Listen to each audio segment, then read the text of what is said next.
این حقیقت از این امجد از گفته که رخشون حقیقت که دنیا با آخر است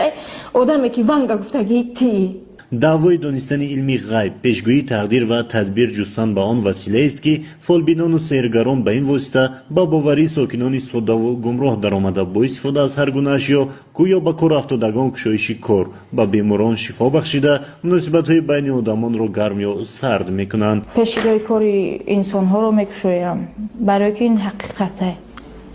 من باور دارم همه چیز شما برای همین خاطری که میبیاین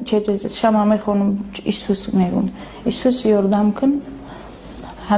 همین انسان گفتم میخونم چرز ایسوس و گپ میزنم ایسوس یاردم میکنه ایسوس